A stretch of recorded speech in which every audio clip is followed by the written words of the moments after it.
Hello, happy home മേക്കറിൻ്റെ ഒരു പുതിയ വീഡിയോയിലേക്ക് നിങ്ങൾക്ക് എല്ലാവർക്കും സ്വാഗതം.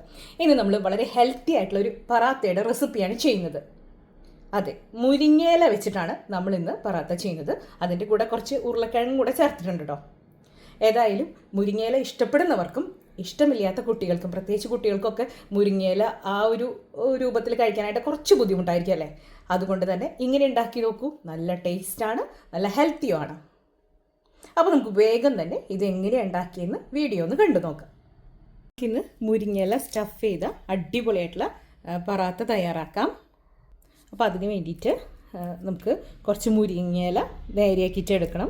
നിങ്ങൾക്ക് എത്ര ആവശ്യമുണ്ടോ അത്രയും എടുക്കാം. അതായത് എത്ര മെമ്പേഴ്സ് ഉണ്ട്, ഓരോരുത്തർക്കും എത്ര പൊറോട്ട വേണം, അതൊക്കെ അനുസരിച്ച് നമുക്കതിൻ്റെ ഫില്ലിങ്ങൊക്കെ തയ്യാറാക്കാം.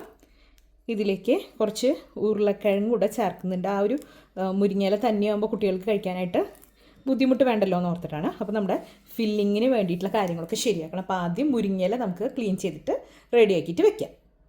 അപ്പോൾ ഞാനിവിടെ കൂടുതലും തളിര് ഇലയാണ് എടുത്തേക്കുന്നത്. അപ്പോൾ വലുതായിട്ടുള്ള നാരുകളൊക്കെ ഇതാ ഇങ്ങനെ കളയുന്നുണ്ട്. നല്ല മൂത്ത തണ്ടുകളൊക്കെ ഇല്ലേ, അതൊക്കെ കളയുന്നുണ്ട്. ഇനി നിങ്ങൾക്ക് വേണമെങ്കിൽ ഇതാ ഇതുപോലെ ഒന്ന് പിച്ചിയിട്ട് കൊടുക്കാം. അതല്ലെങ്കിൽ ചെറുതായിട്ടൊന്ന് വാട്ടി മിക്സിയിലൊന്ന് കറക്കിയെടുത്താലും കഴിക്കാനായിട്ട് കുട്ടികൾക്ക് ഒട്ടും ബുദ്ധിമുട്ടുണ്ടാവില്ല. നമ്മൾ ഇത് ചെയ്യുന്ന സമയത്ത് 2 ഉരുളക്കിഴങ്ങ് ഞാൻ പുഴുങ്ങാനായിട്ട് വെച്ചിട്ടുണ്ട്. അപ്പോൾ നമ്മുടെ ഈ ഒരു കാര്യങ്ങളൊക്കെ ചെയ്ത് വരുമ്പോഴേക്കും ഉരുളക്കിഴങ്ങൊക്കെ റെഡി ആയിട്ടുണ്ടാവും. നമ്മളിവിടെ ഒരു പാൻ വെച്ചിട്ടുണ്ട്. ഇതിലേക്ക് ഒരല്പം നെയ്യ് ചേർത്ത് കൊടുക്കാം. വളരെ കുറച്ച് മാത്രമേ ചെയ്ത് കൊടുക്കുന്നുള്ളൂ. ഇനി ഇതിലേക്ക് ക്ലീൻ ചെയ്ത് വെച്ചേക്കുന്ന മുരിങ്ങയുടെ ഇല നമുക്ക് ഇട്ട് കൊടുക്കാം. ഇത് ജസ്റ്റ് ഒന്ന് വാടിയാൽ മാത്രം മതി. നമ്മൾ ആ ഒരു മുരിങ്ങയില പച്ചയ്ക്ക് കഴിക്കുമ്പോൾ കുട്ടികൾക്ക് ഇനി ഡൈജഷന് വേറെ പ്രോബ്ലംസ് ഒന്നും വരണ്ട എന്ന് വിചാരിച്ചിട്ടാണ്. ഫൈബർ കൂടുതലുള്ളതല്ലേ, അതുകൊണ്ടാണ് നമ്മൾ ജസ്റ്റ് നെയ്യിൽ ഇതൊന്ന് വാട്ടിയെടുക്കുന്നത്. ഒരുപാട് നെയ്യും ചേർത്തിട്ടില്ല കേട്ടോ. ഒന്ന് കണ്ടോ, വാടി വന്നപ്പോൾ വളരെ കുറച്ചേ ഉള്ളൂ. ഇതൊന്ന് വാട്ടിയെടുത്തു. ഇനി നമുക്ക് സ്റ്റൗ ഓഫ് ചെയ്യാം. ഇനി ഇതൊന്ന് ജസ്റ്റ് നമുക്ക് മിക്സിയിലൊന്ന് ക്രഷ് ചെയ്തിട്ട് എടുക്കാം. ചൂടൊന്ന് ചെറുതായിട്ട് ആറിക്കോട്ടെ. ഇത്രയാണ് നമ്മൾ ചെയ്യേണ്ടത്. നമുക്കിനി പറാത്തയ്ക്കുള്ള മാവ് കുഴച്ച് വയ്ക്കാം. അതായത് മുരിങ്ങയില നമ്മളൊന്ന് ചൂടാക്കിയിട്ട് വെച്ചു, വാട്ടി വെച്ചിട്ടുണ്ട്. അതുപോലെ കിഴങ്ങ് പുഴുങ്ങാനായിട്ട് വെച്ചിട്ടുണ്ട്.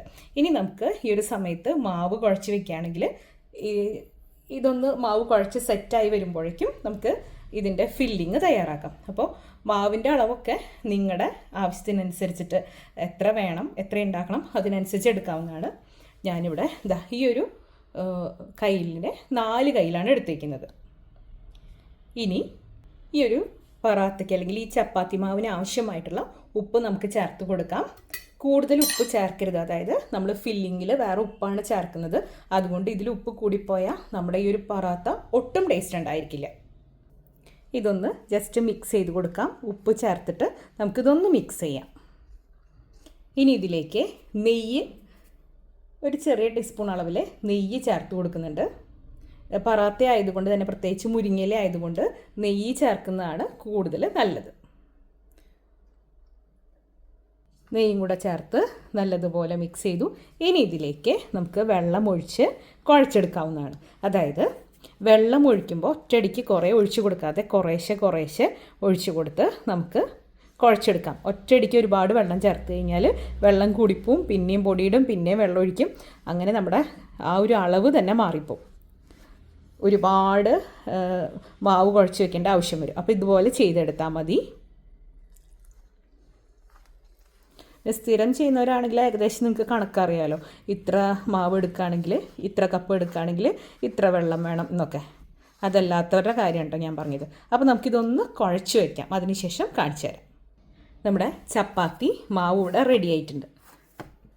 വളരെ തിക്കായിട്ടല്ല, കണ്ടോ, കുറച്ച് ലൂസായിട്ടാണ് നമ്മളിത് കുഴച്ചെടുത്തിരിക്കുന്നത്. ഇനി നമുക്ക് ഇതിൻ്റെ മുകളിലോട്ട് അല്പം കൂടെ നെയ്യൊന്ന് ആക്കി കൊടുക്കാം. ഇനി നിങ്ങൾക്ക് നെയ്യ് ഒട്ടും ഇഷ്ടമല്ല, അതല്ലെങ്കിൽ അതിൻ്റെ മണം ഇഷ്ടമല്ല, ഹെൽത്തി അല്ല, ഞങ്ങളത് ചേർക്കില്ല, അങ്ങനെയൊക്കെയാണെങ്കിൽ നിങ്ങൾ ഏത് കുക്കിംഗ് ഓയിലാണോ യൂസ് ചെയ്യുന്നത് അത് ആക്കിയാലും കുഴപ്പമൊന്നുമില്ല. പക്ഷെ നെയ്യ് ചേർക്കുന്നതിൻ്റെ ആ ഒരു ടേസ്റ്റും ആ ഒരു സ്മെല്ലൊക്കെ വേറെ തന്നെയാണ് കേട്ടോ. അപ്പം നമ്മുടെ മാവ് ഇവിടെ റെഡി ആയിട്ടുണ്ട്, അതായത് ഡോ ഇവിടെ റെഡി ആയിട്ടുണ്ട്. ഇനി നമുക്കിത് അടച്ചു വെക്കാം. അതിനുശേഷം നമുക്ക് ഫില്ലിങ് തയ്യാറാക്കാം. അപ്പോഴേക്കും നമ്മുടെ ഈ ഒരു മാവ് നല്ലതുപോലെ സോഫ്റ്റായിട്ട് വരും. അപ്പോൾ നമുക്കിത് അടച്ചു വെക്കാം. മുരിങ്ങയില ക്ലീൻ ചെയ്ത് നെയ്യിൽ വാട്ടി വെച്ചില്ലേ, അത് ഇതാ ഒന്ന് മിക്സിയിൽ കറക്കി എടുത്തിട്ടുണ്ട്. അപ്പോൾ നമുക്ക് ഈ ഒരു പരുവത്തിൽ കിട്ടും. ഞാനിവിടെ പുഴുങ്ങിയ ഒരു ഉരുളക്കിഴങ്ങ് എടുത്തിട്ടുണ്ട്. അതുപോലെ നമ്മൾ കുക്ക് ചെയ്തിട്ടുള്ള അരച്ച് വെച്ചേക്കുന്ന മുരിങ്ങയിലയും ഇവിടെ റെഡി ആയിട്ടുണ്ട്. ഇതിലേക്ക് കുറച്ച് ഉപ്പിട്ട് കൊടുത്തു. ഇനി ഈ പുഴുങ്ങിയ ഉരുളക്കിഴങ്ങ് അത്യാവശ്യം ചൂടിൽ തന്നെയാണ് കേട്ടോ ഞാൻ എടുത്തേക്കുന്നത്. ഇത് നല്ലതുപോലെ പൊടിച്ച് ഇതൊന്ന് കുഴച്ച് വെക്കണം. അപ്പോൾ നമ്മുടെ മുരിങ്ങയിലയും അതുപോലെ ഉരുളക്കിഴങ്ങും ചേർത്ത് നമ്മളിതാ നല്ലതുപോലെ പൊടിച്ച്, അതായത് കട്ടയില്ലാത്ത പോലെ വെച്ചിട്ടുണ്ട്. അപ്പോൾ ഇത് മാത്രമാണ് ഫില്ലിംഗ് എന്ന് നിങ്ങൾ വിചാരിക്കേണ്ട. ഇതിലേക്ക് കുറച്ച് ഇൻഗ്രീഡിയൻസും കൂടെ നമ്മൾ ചേർത്ത് കൊടുക്കണം. ആദ്യം തന്നെ നമ്മളിങ്ങനെ ചെയ്ത് വെക്കുമ്പോൾ ആ ഒരു മുരിങ്ങയിലയും അതുപോലെ ഉരുളക്കിഴങ്ങും നല്ലതുപോലെ ബ്ലെൻഡായിട്ട് വരും. അതുകൊണ്ടാണ് ഉപ്പും മുരിങ്ങയില ഒന്ന് മിക്സിയിൽ കറക്കിയതും പൊട്ടറ്റോയും കൂടെ നല്ലതുപോലെ നമ്മൾ മാഷ് ചെയ്ത് വെച്ചത്. ഇനി നമുക്കിതിലേക്ക് വേണ്ട ബാക്കി കാര്യങ്ങൾ എടുത്തു വയ്ക്കാം. ഇനി ഇതിലേക്ക് ഒരു വലിയ സവോളയുടെ പകുതി ഞാൻ എടുത്തിട്ടുണ്ട്. ചെറുതാണെങ്കിൽ ഒരെണ്ണം എടുക്കാം. അതുപോലെ ഒരുപാട് എരിവില്ല, എന്നാൽ അത്യാവശ്യം എരിവുള്ള 2 പച്ചമുളകും എടുത്തിട്ടുണ്ട്. ഇത് നമുക്ക് ചെറുതായിട്ട് പൊടിയായിട്ട് അരിഞ്ഞത് നമ്മുടെ ഒരു ഫില്ലിങ്ങിലേക്ക് വേണ്ടിയിട്ട് ചേർത്ത് കൊടുക്കണം.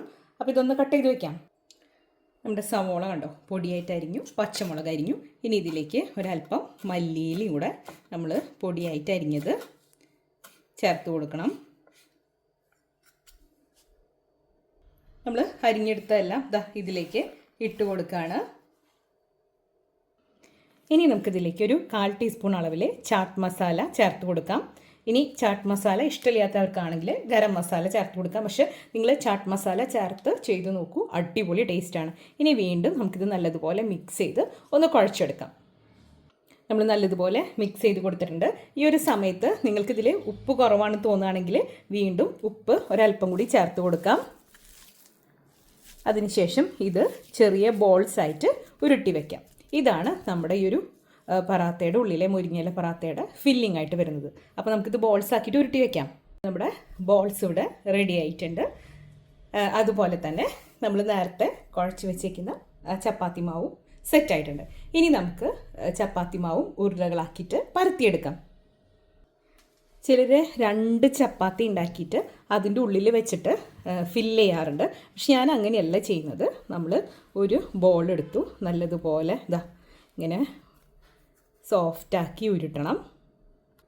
ഞാനിവിടെ ചപ്പാത്തി പലകയിലേക്ക് കുറച്ച് അരിമാവ്, അതായത് നമ്മൾ നൂലപ്പത്തിനൊക്കെ എടുക്കുന്ന മാവുണ്ടല്ലോ, നല്ല സോഫ്റ്റായിട്ടുള്ള അരിപ്പൊടി, അതാണ് എടുത്തേക്കുന്നത്. കുറച്ച് തൂവി ഇനി ഈ ഒരു ബോൾ ഇവിടെ വെച്ച് നമുക്ക് ജസ്റ്റ് നൈസായിട്ടൊന്ന് പരത്താം. ഒരുപാട് വലുപ്പത്തിലല്ല, ജസ്റ്റ് ഒന്ന് പരത്തിയെടുക്കാം. ഇനിതാ ഇതിൻ്റെ നടുവിലോട്ടായിട്ടാണ് നമ്മുടെ ഈ ഒരു ബോൾ നമ്മൾ നേരത്തെ ഉരുട്ടി വെച്ചിരുന്നില്ലേ, അത് ചേർത്ത് കൊടുക്കുന്നത്. ഇനിതാ നല്ലതുപോലെ ഇവിടെ പ്രസ് ചെയ്ത് കണ്ടോ ഇതിങ്ങനെ ഫില്ല് ചെയ്യാം. എക്സ്ട്രാ ഉള്ള മാവ് നമുക്ക് മാറ്റിക്കളയാം. വീണ്ടും നല്ലതുപോലെ കയ്യിൽ വെച്ച് ഇതൊന്ന് ഷേപ്പാക്കിയിട്ട് എടുക്കണം. ഇനി നമുക്ക് പരത്തിയെടുക്കാം. ഇതുകൊണ്ടാണ് മാവ് ഒരുപാട് ടൈറ്റാക്കിയിട്ട് കുഴക്കരുതെന്ന് പറയുന്നത്. ഇനി നമുക്കിത് പതുക്കെ വളരെ സ്ലോലി നമുക്ക് ഇത് പരത്തിയെടുക്കാം. വളരെ സ്ലോലി ചെയ്താൽ മതി. ഇത് പൊട്ടാതെ കിട്ടുന്നതാണ് ഇതിൻ്റെ ഏറ്റവും ഇമ്പോർട്ടൻ്റ് ആയിട്ടുള്ളൊരു പാർട്ട്. അപ്പോഴാണ് ഇത് കുമിളച്ച് വരുള്ളൂ.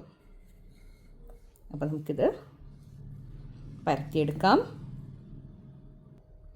നമ്മുടെ ആദ്യത്തെ പറാത്ത ഇവിടെ റെഡി ആയിട്ടുണ്ട്. ഇനി നമുക്ക് ഇതുപോലെ ബാക്കിയെല്ലാം തന്നെ പരത്തി വയ്ക്കാം. അതിനുശേഷം ഒരുമിച്ച് ചുട്ടെടുക്കാം. വീണ്ടും അടുത്ത ആ ഒരു ചപ്പാത്തി ഈ ഒരു വലുപ്പത്തിൽ പരത്തിയെടുത്തു. ഇനി വീണ്ടും ബോൾസ് ഒരു ബോൾ എടുത്ത് ഉള്ളിൽ വെച്ചു.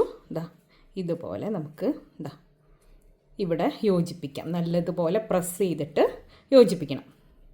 ആ ഒരു ഗ്യാപ്പ് നല്ലതുപോലെ നമുക്ക് ഫില്ല് ചെയ്യാം. കണ്ടോ? ഇനി നമുക്ക് നേരത്തെ ചെയ്തതുപോലെ നല്ലതുപോലെ ഈ ഒരു ഗ്യാപ്പില്ലാതെ ഇങ്ങനെ പ്രസ് ചെയ്ത് ഒന്ന് ഉരുട്ടിയെടുത്ത് കഴിഞ്ഞാൽ വീണ്ടും അടുത്ത ബോൾ റെഡിയായി. ഇനി നമുക്ക് വീണ്ടും ഇത് പരത്തിയെടുക്കാം. വളരെ സമാധാനത്തിൽ പരത്തിയെടുക്കണം. അതുപോലെ നടുവിൽ വളരെ കനം കുറച്ച് സൈഡിൽ കട്ടി കൂടി അങ്ങനെയൊന്നും ആവാൻ പാടില്ല. വളരെ സമാധാനത്തിൽ എല്ലാ ഭാഗവും ഒരുപോലെ പരത്തിയെടുക്കാം. ഇനി പൊറോട്ട ചുട്ടെടുക്കാം. അതിന് വേണ്ടിയിട്ട് ഓൾറെഡി തട്ടിവിടെ ചൂടാവാനായിട്ട് വെച്ചിട്ടുണ്ടായിരുന്നു. ഇതിലേക്ക് കുറച്ച് നെയ്യ് ഇട്ട് കൊടുത്തു. നെയ്യ് ചേർക്കുമ്പോഴാണ് കേട്ടോ അതിൻ്റെ ആ ഒരു കറക്റ്റ് ടേസ്റ്റ് ഉണ്ടാവുക. ഇതിലേക്ക് നമ്മൾ തയ്യാറാക്കി വെച്ചേക്കുന്ന പൊറോട്ട ഇട്ട് കൊടുക്കുകയാണ്. നല്ലതുപോലെ തട്ട് ചൂടായി കഴിഞ്ഞാൽ നമ്മൾ ഒരു മീഡിയം ഫ്ലെയിമിലിട്ടിട്ട് ഇത് കുക്കാവണം, ചുട്ടെടുക്കണം. അല്ലെങ്കിൽ ഇതിൻ്റെ ഉള്ളിലത്തെ ഫില്ലിംഗ് ഒക്കെ ഒന്ന് കറക്റ്റായിട്ട് കുക്കായിട്ട് വരില്ല. അതുപോലെ നമ്മൾ ഫില്ലിംഗ് ചേർത്തുകൊണ്ട് തന്നെ ചപ്പാത്തി ഒന്ന് സാധാരണത്തിനേക്കാളും കൂടുതലൊന്ന് കുക്കാവട്ടെ. അപ്പോൾ അതിനു വേണ്ടി വെയിറ്റ് ചെയ്യാം. അടിഭാഗം ഒന്ന് നല്ലതുപോലെ ആവട്ടെ. അതിന് ശേഷമാണ് നമ്മൾ മറിച്ചിടുന്നത്. അപ്പോൾ നമ്മൾ ഇട്ട് കൊടുത്തിട്ട് ഒരു 2 മിനിറ്റ് ആയിട്ടുണ്ട്. ഇതിൻ്റെ മുകളിലേക്ക് ഒരു അല്പം നെയ്യ് തടവി കൊടുക്കാം. നെയ്യ് ഇട്ട് കൊടുത്തിട്ടുണ്ട്. ഇനി നമുക്കിതൊന്ന് മറിച്ചിടാം. പതുക്കെ മറിച്ചിടണം, അതല്ലെങ്കിൽ പൊട്ടിപ്പോവും. കണ്ടോ, ഈ ഒരു ഭാഗം ചെറുതായിട്ട് കുക്കായിട്ടുണ്ട്. വീണ്ടും തിരിച്ചും മറിച്ചും ഒക്കെ ഇട്ടിട്ട് നല്ലതുപോലെ കുക്കാക്കിയിട്ട് എടുക്കണം. ശ്രദ്ധിക്കണം, ചപ്പാത്തിയുടെ പോലെയല്ല, കുറച്ചും കൂടെ നേരം നമ്മളിത് കുക്കാക്കിയിട്ട് എടുക്കണം. നെയ്യ് ചേർത്തത് കൊണ്ട് തന്നെ എല്ലാം അടിപൊളിയായിട്ടുള്ള മണമാണ് കേട്ടോ. കണ്ടോ, ഈ ഭാഗമൊക്കെ ഒരുവിധമായിട്ടുണ്ട്. ഇതുപോലെ നല്ലതുപോലെ മുരിങ്ങി വരണം. നമ്മുടെ ആ ഒരു പൊറോട്ടയ്ക്ക് ക്രാക്ക് വീണത് കൊണ്ടാണ് കേട്ടോ അത് ആ കുമിളച്ച് വരാത്തത്. അതല്ലെങ്കിൽ നല്ലതുപോലെ കുമിളച്ച് തന്നെ വരും. വീണ്ടും തിരിച്ചും മറിച്ചും ഒക്കെ ഇട്ട് നല്ലതുപോലെ ആക്കിയെടുക്കണം. അങ്ങനെ നമ്മുടെ ആദ്യത്തെ മുരിങ്ങയില പൊറോട്ട ഇവിടെ റെഡി ആയിട്ടുണ്ട്. ഇതുപോലെ ബാക്കിയെല്ലാം നമുക്ക് ചുട്ടെടുക്കാം. വീണ്ടും നമുക്ക് തട്ടിലേക്ക് ഒരല്പം നെയ്യിട്ട് കൊടുക്കാം. നമ്മുടെ പൊറോട്ട അതിലേക്ക് വെച്ച് കൊടുത്തു. ഒന്ന് മറിച്ചിട്ട് കൊടുത്തിട്ടുണ്ട്. ഇനി നേരത്തെ ചെയ്തതുപോലെ തിരിച്ചും മറിച്ചും ഒക്കെ ഇട്ട് ഇതും ചുട്ടെടുക്കാം. വളരെ ടേസ്റ്റി ആയിട്ടുള്ള മുരിങ്ങയില പൊറോട്ട ഇവിടെ റെഡി ആയിട്ടുണ്ട്. നിങ്ങൾ ഈ ചാട്ടിൻ്റെ ടേസ്റ്റൊക്കെ ഇഷ്ടപ്പെടുന്നവരാണെങ്കിൽ തീർച്ചയായും ഇത് ഇഷ്ടപ്പെടും. മാത്രമല്ല കുട്ടികളായാലും മുരിങ്ങയില വളരെ ഇഷ്ടത്തോടു കൂടി ഈ ഒരു രൂപത്തിൽ കഴിച്ചോളും. ഇനി ഇതിൻ്റെ ഈ ഒരു ഫില്ലിങ്ങും അതുപോലെ ഈ മാവും ഒക്കെ തലേ ദിവസം കുഴച്ച് വെക്കുകയാണെങ്കിൽ നല്ല എയർ ടൈറ്റ് കണ്ടെയ്നേഴ്സിൽ നമ്മൾ സൂക്ഷിക്കുകയാണെങ്കിൽ രാവിലെ പെട്ടെന്ന് ഉണ്ടാക്കിയെടുത്തിട്ട് ടിഫിനായിട്ടോ അതല്ലെങ്കിൽ കുട്ടികൾക്ക് ലഞ്ചിനും ഒക്കെ കൊടുത്തു വിടാനും സാധിക്കും. ഇതിൻ്റെ കൂടെ പ്രത്യേകിച്ച് ഇനി കറികളൊന്നും ഉണ്ടാക്കേണ്ട ആവശ്യമൊന്നുമില്ല. നല്ലൊരു കട്ടി തൈരും മുതിർന്നവർക്കാണെങ്കിൽ ഒരു പിക്കിളും കൂടി ഉണ്ടെങ്കിൽ അതുപോലെ നമ്മൾ കട്ട് ചെയ്തിട്ട് ലഞ്ച് ബോക്സിൽ കൊടുത്തു വിടുകയാണെങ്കിൽ കുട്ടികൾക്ക് ഈസി ആയിട്ട് കഴിക്കാനും പറ്റും. അതുപോലെ പ്രത്യേകം ശ്രദ്ധിക്കേണ്ട ഒരു കാര്യം, കുട്ടികൾക്ക് ലഞ്ച് ബോക്സിലേക്കാണ് നമ്മളിത് തയ്യാറാക്കുന്നതെങ്കിൽ പച്ചമുളക് വേണമെങ്കിൽ അവോയ്ഡ് ചെയ്യാവുന്നതാണ്. കാരണം ഇതിൽ നിന്ന് പെട്ടെന്ന് പറക്കി മാറ്റിക്കളയാനൊന്നും പറ്റില്ല. അതൊന്ന് ശ്രദ്ധിക്കണം. വേണമെങ്കിൽ ഒരു നുള്ള് കുരുമുളക് പൊടിയോ വേണമെങ്കിൽ ആഡ് ചെയ്ത് കൊടുക്കാവുന്നതാണ്. ഇനി അതില്ലെങ്കിലും ആ ഒരു ചാട്ടിൻ്റെ ടേസ്റ്റിൽ തന്നെ അവരത് കഴിച്ചോളും. അപ്പോൾ ഇന്നത്തെ ഈ റെസിപ്പി നിങ്ങൾക്ക് എല്ലാവർക്കും ഇഷ്ടപ്പെട്ടു എന്ന് ഞാൻ കരുതുന്നു. ഇഷ്ടപ്പെട്ടെങ്കിൽ ലൈക്ക് ചെയ്യാനും ഷെയർ ചെയ്യാനും സബ്സ്ക്രൈബ് ചെയ്യാനും മറന്നു പോകരുത്. അടുത്തൊരു അടിപൊളി റെസിപ്പിയുമായി വീണ്ടും കാണാം. അതുവരേക്കും താങ്ക് യു.